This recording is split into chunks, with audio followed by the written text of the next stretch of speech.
حضور نے فرمایا قرآن مجید کو دیکھنا بھی عبادت ہے، قرآن مجید کو پڑھنا تو دور کی بات ہے۔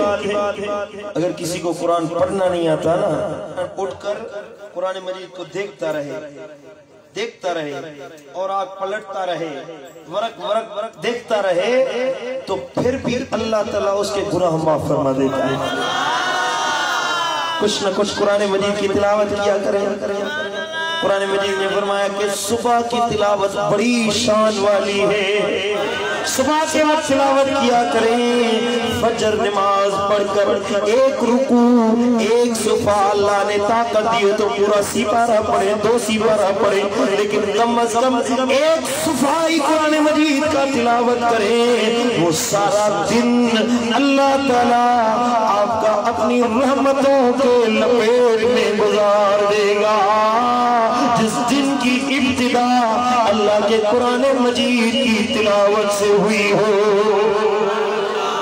بھائی قرآن مجید کی برکتیں عجیب ہیں، قرآن کے الفاظ میں عجیب تاثیر ہے، قرآن دلوں میں نور پیدا کرتا ہے، آنکھوں میں تمہاری آنکھوں میں حجابات اٹھ جاتے ہیں، اللہ کی محبت نصیب کرتا ہے، معرفت نصیب کرتا ہے۔ قرآن مجید حضور کی اطاعت کی طرف لے کر جاتا ہے، حضور کی محبت کی طرف لے کر جاتا ہے۔ جو قرآن سے محبت رکھے اللہ تعالیٰ اس کے لیے حضور کی دربار میں پہنچنے کے دروازے پردے حجاب ہٹا دیتا ہے، کھول دیتا ہے۔ جو قرآن مجید کی تلاوت عام کرتا ہے، قرآن پڑھا کرے، صرف قرآن کو دیکھنا بھی عبادت ہے۔ ایک بندہ کا نابین تھا، آنکھوں سے دیکھ نہیں سکتا،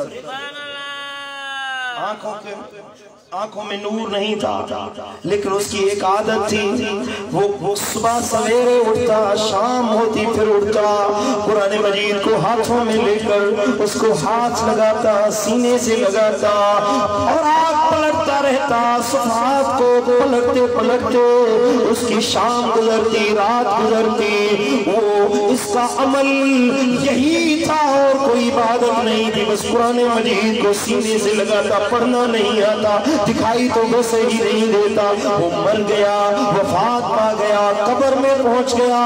ایک بندے نے اسے خواب میں دیکھا کہ جنت کے باغات میں گھوم رہا ہے۔ پوچھا گیا کہ اللہ تعالیٰ نے آپ کو جنت کے انعامات سے کیسے نوازا ہے؟ اس نے کہا کہ میری محبت قرآن مجید سے تھی، ابھی پڑھا نہیں تھا، صرف قرآن مجید کو ہاتھ لگاتا تھا، اللہ نے میرے سارے گناہ معاف فرما دیے ہیں۔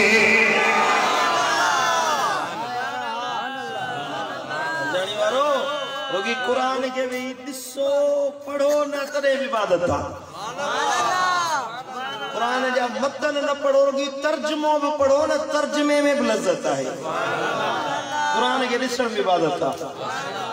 سبحان اللہ، عجیب گالا، عجیب گالا، قرآن کے دسن عبادت تھا، کعبے کے دسن سا گناہ پہ بخش جن رب دی رحمت پہ ملے، مولا علی جو چہرہ دسن سا عبادت جو ثواب جو ملے، اما پہ جے مکھڑے کے دسن سا اللہ تعالیٰ گناہ پہ قبول، گناہ پہ معاف فرمائے، قبول پہ نہ حج جا اجر انعام پہ عطا فرمائے۔ بدھائیو جن اکھن مجھے لجپال نبی جو دیدار کو گو، جن نگاہن مجھے مصطفیٰ جو چہرے کے ڈٹھو گو، او ان مکھڑے کے جے جا قسم خود اللہ قرآن میں کھیا ہے، ان چہرے جا قسم جا رب کھیا ہے، غریب سبحان اللہ۔ ارے جس کی قسمیں میرا رب کھاتا ہے، کتنی دلکش میرے آقا کی وہ صورت ہوگی۔ سبحان اللہ، کیا کمال کا چہرہ ہوگا نا جس کی قسمیں خود اللہ اٹھاتا ہے۔